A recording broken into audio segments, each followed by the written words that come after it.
So hello and नमस्ते and welcome छ फेरि पनि तपाईँहरूलाई मेरो यस युट्युब च्यानलमा डाइनामिक लिडरमा।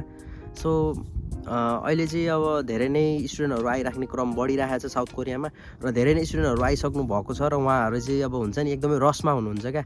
मतलब आउने बित्तिकै अब 1-2 दिन रेस्टै नगरिकन काम खोज्ने, फ्याक्ट्रीमा गइहाल्ने होइन। सो त्यो कामहरू गर्दाखेरि के हुन्छ र एआरसी कार्ड बनाइसकेपछि काम गर्दाखेरि चाहिँ के हुन्छ, सो यो कुराहरूको तपाईँहरूलाई म आज डिफ्रेन्स यसमा भनिदिनेछु यो भिडियोको मार्फतबाट। सो प्लिज भिडियोलाई एकदमै केयरफुल्ली र लास्टसम्म हेर्नु होला र यदि च्यानलमा भने सब्सक्राइब गर्न नभुल्नु होला र लाइक सेयर कमेन्ट पनि पक्कै पनि गरिदिनु होला भन्ने आशा गर्दैछु।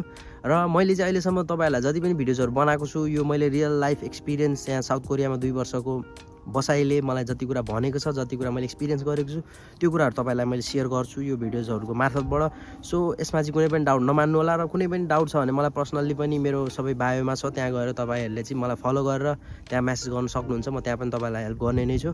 सो अहिले चाहिँ अब नयाँ स्टुडेन्टहरूको बारेमा कुरा गरौँ।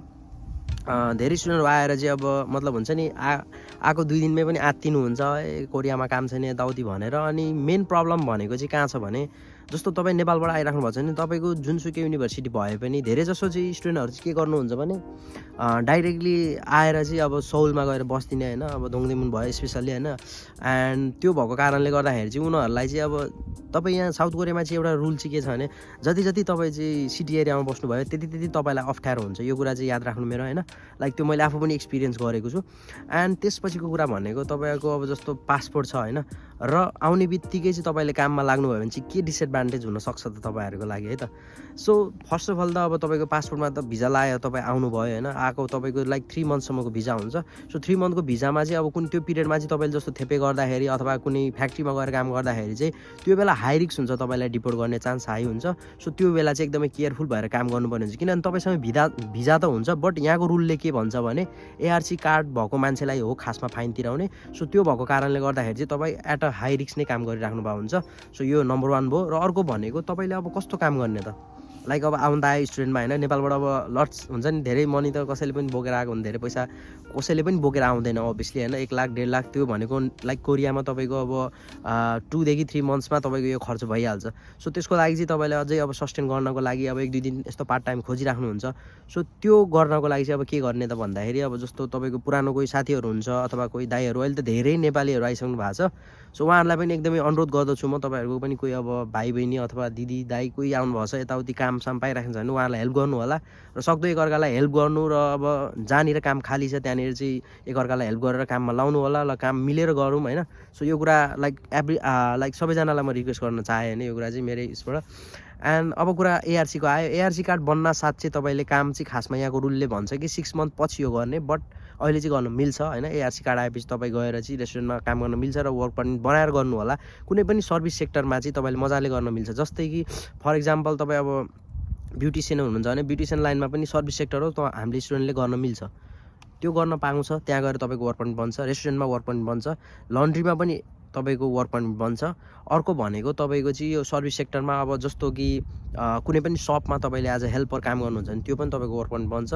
अनि नेपाली रेस्टुरेन्टमा पनि तपाईँको वर्क पर्मिट बन्छ। सो यो सेक्टर्सहरूमा चाहिँ मैले जानेको मध्येमा चाहिँ यिनीहरूमा तपाईँको चाहिँ वर्क पर्मिट मजाले बन्छ।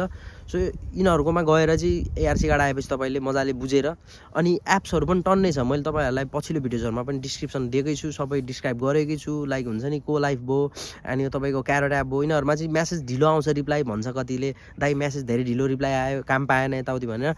सो यस्तो हो, अहिले अब लार्ज अमाउन्ट अफ स्टुडेन्टहरू आएको कारणले गर्दाखेरि चाहिँ तपाईँलाई अलिकति अब त्यो अप्ठ्यारो भइरहेछ। बट त्यही हो, ट्राई योर बेस्ट, 1 डे होइन। अब आफ्नो हुन्छ होइन। सो कतिले चाहिँ पाएको पनि छ, कतिलाई चाहिँ लाइक धेरै झ्याउ लगाएर मतलब चलाउन पनि छोडिदिएको छ भन्ने कुरा आइरहेछ।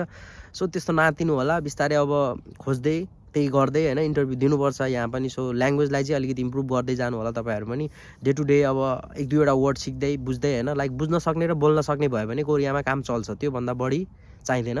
सो त्यो कुरा छ। र नयाँ स्टुडेन्ट आएकोहरूलाई चाहिँ अब के गर्ने त, उनीहरूको लागि सल्युसन चाहिँ के छ भने लाइक तपाईँले अब जस्तो कुनै ठाउँमा तपाईँको अब एकजना साथी काम गरिरहेको छ भने त्यहाँनिर अब ऊ साथीको जुन दिन कलेज हुन्छ तिम्रो लाइक अब तपाईँको त्यो दिन चाहिँ तपाईँको कलेज भएन भने तपाईँ त्यहाँ गएर काम गरिदिन सक्नुहुन्छ। त्यसरी चाहिँ त्यो आल्बा गरेर तपाईँको 1 दिनको कमाइ चाहिँ त्यसरी दिन्छ। सो त्यो पार्ट टाइम गरेर चाहिँ तपाईँले 1-2 दिन गर्नुभयो भने तपाईँलाई कुनै पनि हाई रिस्क हुँदैन। अनि अर्को भनेको तपाईँले चाहिँ अब आल्बा भन्ने हुन्छ। आल्बा भनेको चाहिँ तपाईँको पर डे काम गरेर चाहिँ क्यास दिन्छ, यहाँ ह्यान्ड क्यासमा त्यस्तो काम पनि हुन्छ। सो त्यो कामहरू गर्नको लागि चाहिँ अलिकति रिजनल ब्याक एरियाजमा जानुपर्छ र त्यो गर्नको लागि पनि अब कनेक्सन्सहरू अहिले धेरै स्टुडेन्टहरू आइसक्नु भएको छ होइन, धेरै साथीहरू पनि छ, धेरै अब दाइहरू दिदीहरू पनि हुनुहुन्छ पुरानो। सो उहाँहरूलाई कन्ट्याक्ट गरेर उहाँहरूलाई अब लाइक फेसबुकमा पनि टन्नै साथीहरू बनाउनु होइन, यहाँ आएर एकअर्कालाई अलिकति चिन्नु जान्नु होइन, अब काम छैन भनेर भन्नु होइन। So you can ask to anyone होइन हु लिभ्स इन कोरिया। सो त्यो गर्दाखेरि चाहिँ तपाईँलाई सजिलो हुनसक्छ र त्यो कामहरू गर्दाखेरि चाहिँ तपाईँले अलिकति अब फ्याक्ट्रिजहरूतिर चाहिँ धेरै नगएर अलिकति हाई रिस्कमा आफूलाई नराखेर चाहिँ त्यति बेलासम्म त्यो गरेर तपाईँ सस्टेन गर्न सक्नुहुन्छ जबसम्म तपाईँको एआरसी कार्ड आउँदैन। सो आजको भिडियोमा यति नै आशा छ। भिडियो तपाईँहरूलाई मन पर्यो होला, तपाईँले केही हेल्प यो भिडियोबाट पाउनुभयो होला भन्ने आशा छ।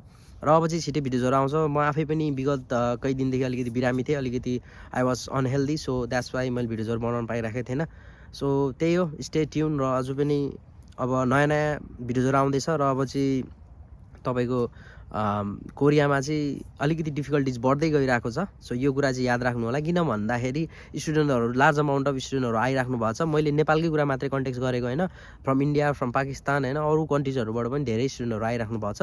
सो त्यो भएको कारणले गर्दाखेरि चाहिँ अब यहाँ लार्ज अमाउन्ट अफ स्टुडेन्ट भएको कारणले गर्दाखेरि चाहिँ अहिले चाहिँ अलिकति स्ट्रगल धेरै तपाईँहरूलाई गर्न परिरहेको छ र अब आउने इन्टेकहरूको लागि चाहिँ अलिकति स्ट्रगल बढ्दै जानेछ भन्ने अनुमान चाहिँ लगाउन सकिन्छ है। So that was my prediction.